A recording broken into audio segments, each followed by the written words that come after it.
Welcome to our channel. In this video, we'll introduce you to a new anime this year called Buddy Daddies. Two assassin partners who never let their target escape end up taking in a 4-year-old girl. These assassins can handle any job, but they are struggling with this little girl. The episode opens with a shady jewelry deal, as a gangster in a white suit is told he'll be permitted to see the boss with what he's delivered.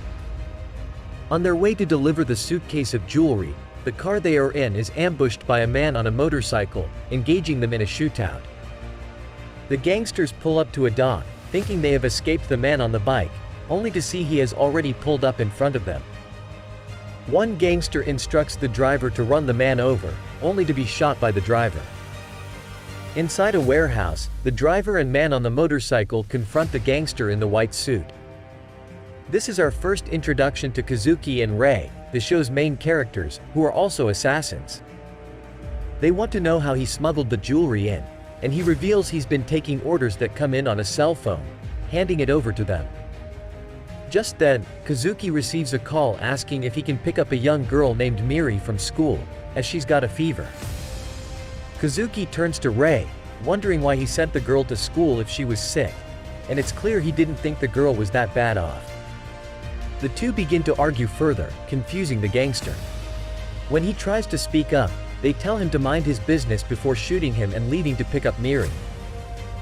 As we flash back to a few months earlier, Kazuki explains that Miri came to live with him and Rei during a job they worked on the previous Christmas. He and Rei are roommates, and you quickly get the feeling neither of them seems particularly happy with their life. Kazuki scolds Rei for bringing home a cat when he's barely able to take care of himself, but is surprised to see Rei has already bought supplies. Still, he doesn't approve of Kazuki's tendency to bring home strays and plans to take the cat back outside. On his way out, Rei insults Kazuki, calling him a couch crasher, and Kazuki returns the favor by calling Rei a shut-in. At dinner, it's clear Rei is still upset about the cat. Kazuki tries to reason with him, as their jobs are too unpredictable for those kinds of responsibilities. They could anger someone and wind up dead at any time, or worse, bad things could happen to people they bring into their lives. We then see an even further flashback of Kazuki and a pregnant woman we assume is a former lover. He bans Rei from bringing home any more strays before tossing him the papers containing their next assignment. Later, Kazuki meets his friend Kyutaro at the cafe where he works. He asks Kyutaro to make him a hotel ID for his mission and receives payment. Kyutaro seems to be the middleman between them and their clients. Kazuki asks Kyutaro to send half his money to the usual place, and although he says he'll try, she never seems to be in the mood to take it. On a train, a young girl, whom we can only assume is Miri, rides alone. She looks to be about 4 years old. Once off, she runs around the city, talking with strangers and engaging in holiday traditions. Kazuki explains their latest target is the major broker in a human trafficking ring. They know he's holding a lavish Christmas party in a hotel ballroom and plan to sneak in by pretending to bring the desserts for the engagement. As Kazuki sneaks in, we see Miri running around the hotel lobby. Kazuki manages to trick the guards into letting him into the elevator to deliver the cake he's made. Miri spots the treat and eagerly runs in behind him. Miri banging on Kazuki's door, desperately needing to use the bathroom. Confused, he tosses her into the room, not realizing she is too short to reach the toilet seat or the sink. As he helps her, he wonders what he is getting himself into. As he makes breakfast, Miri asks Kazuki if this is his house, to which he replies he is just crashing. Throughout breakfast, Miri finds herself trying to participate but only ends up making things worse. When Rei comes out of his room to see what the commotion is, Kazuki immediately thrusts Miri into his hands, hoping he can distract her. Rei allows Miri to look at his video game collection, which she promptly messes up. Over breakfast, Kazuki reads the note Miri's mom sent with her on her search for her father. In her note, she says she resents the man for leaving her and requests he raise their daughter. It turns out he was the head of the human trafficking ring they killed in the last episode. Kazuki and Rei wonder what they should do next, deciding they should send her back to her mother before realizing they don't know where she lives. When they ask her where she's from or how she got there, she can only respond with vague, useless answers. The only helpful information she provides is that her mother sings at her job. Kazuki decides to see if his friend Kyutaro can dig up anything, leaving Miri at home alone when Rei insists on going with him. The first thing Kyutaro does upon seeing the men is scold them for the scene they made at the Christmas party, saying he can't always cover for them. Still, he gives them the remainder of their payment and offers them another job, which they promptly accept. However, asking about Miri's father proves to be more difficult, as Kazuki tries to get information without insulting Kyutaro's research skills. Even he misses things sometimes, he says, and assures he will look into it. As they leave Kyutaro's coffee shop, a mysterious man walks in. We cannot see his face, but he says he will be in town for a while and requests to be informed about upcoming jobs. He leaves his number on a piece of paper with the name Ejino Ryo written on it. Rei and Kazuki return home to find the lights off and the furniture in shambles. They immediately assume someone has broken in, only to find Miri playing hide and seek in the office. Over dinner, Kazuki reads up on their latest target, who is a drug kingpin. He lives in a mansion with top-notch security, which will make getting to him difficult, but they can't risk making a scene like the last time. Their brainstorming is cut short when Miri insults Kazuki's cooking and proceeds to run to the hallway to play hide and seek. Then suddenly, the game gives him an idea about how to break into their latest target's house. After gathering supplies for their mission, Rei and Kazuki prepare to leave but have no idea what to do with Miri in the meantime. Kazuki attempts to bribe her with snacks, but she cries so loudly that even the neighbors hear, prompting the men to bring her along and leave her in the car. The plan is for Rei to wait for the target near the surrounding water, while Kazuki flushes him out, pretending to be there to fix the security system.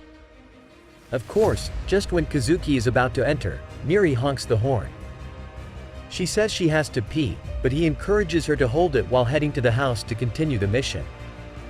Rei being woken up from what appears to be a bad dream and flashback to eat breakfast. Over a bowl of cereal, Kazuki informs him that he's going to see Kyutaro about Miri's mother. Rei asks if he'll really be able to give Miri up after seeing how close they are, but Kazuki says he can't take care of a kid because of the type of lives they live. Kyutaro isn't pleased to see Kazuki but still gives him the information. He hints at knowing about Miri, although he doesn't say so directly. While at the park, Kazuki and Rei reminisce about their old childhoods while discussing Miri. Kazuki never met his parents, leading him down this path, but Rei just seems to have a bad relationship with him. Afraid someone will overhear them, Kazuki tells Miri not to call him Papa in public. As he watches Rei buy Miri a snack, Kazuki laments that maybe he was never truly cut out for fatherhood. His earlier instructions to Miri come back to bite him, though, when a local officer approaches Miri on the swing, asking who she's with, and she refuses to call him Papa. On their way home, he explains in some situations, the word is okay and that, for now, she should use the same for Rei too. Not wanting to sleep alone, Miri searches for Rei only to find him asleep in the tub. He says he sleeps there in case of ambush, and Miri insists on joining him so that she won't be scared alone. She tries forcing Rei to smile, but he says he wasn't brought up that way until she finally falls asleep in the tub. The next day, Kazuki and Rei drive Miri back to her mother. Again, Rei asks if he's sure, and Kazuki assures him this is the right thing to do. Still, when they get to the correct city, Kazuki goes ahead to check out the mother's place of work first, leaving Rei and Miri alone in the car. He finds her practicing inside a club, and as he goes to ask about Miri, they're both attacked by her boyfriend, bar manager. Kazuki easily gets the upper hand, causing the man to run out of the bar. This upsets Miri's mother, but she offers to treat the cut on Kazuki's face anyway. Miri forces Rei to take her to a nearby park, forcing him to play with her. He asks her why she insists on referring to Kazuki as Papa and not her real father, but she replies that a Papa is the person who saves you when you're in trouble. This causes Rei to think back to his own father, who used to ruthlessly train him for his future with questionable tactics and preferred to be called boss. As he comes to, Rei realizes he has lost sight of Miri. Back at the bar, Kazuki mentions Miri, causing Miri's mother to think he came here on her birth father's behalf. When he says he took Miri in, her mother tells him it does not matter as she and her daughter are no longer anything to one another. As Kazuki grows upset, Miri's mother reveals that she was taken advantage of when she conceived Miri, and the child was never wanted. She admits how much she could not stand her daughter's pleasant nature. She says she was never interested in having a family, no matter how much he tries to convince her that sacrificing yourself is one of the joys of parenthood. It's always the ones with the loftiest ideals who bring the greatest misfortune to their families, she warns him, prompting a flashback in Kazuki's mind to a terrible explosion. As she grows more frustrated, Kazuki leaves after dropping his business card on the table. Miri trying to help with various activities around the house, like cleaning or watering plants, only to mess them up. Exhausted, Kazuki and Rei take her to the park, where they see a daycare van, sparking an idea. They begin calling nearby schools, but none seem to be accepting new students. After having no luck, Kazuki and Rei take Miri to the government office to get assistance enrolling her in school. They are told that after filling out the necessary documents, Miri should be able to start school relatively soon. At home, Kazuki stresses over providing government documents as an assassin. When Miri begins to cry about not going to daycare, Kazuki settles on getting forged documents instead. While they await official acceptance, they decide to look at daycares. In the first interview, Miri overshares everything from the forgeries to the guns, forcing Kazuki and Rei to cut it short. They instruct her to let them do all of the talking at the subsequent interviews. During the next interview, the instructors are more interested in talking to Miri about her two fathers. She praises them, adding that they don't do any bad business at all.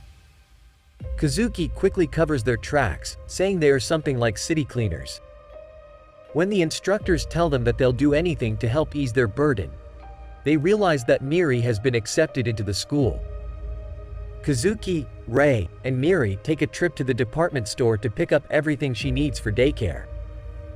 Kazuki explains to Rei the importance of making a good first impression and establishing dominance amongst ordinary people, or people who did not grow up wealthy and essentially out of touch, like Rei. His solution, as someone who grew up lacking, is to load up on name brands to impress the other adults.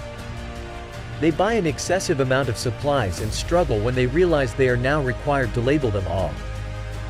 On Miri's first day, the trio shows up quite overdressed, attracting the attention of the other female parents. They're given a tour of the building as the instructor explains the various things that are expected of parents.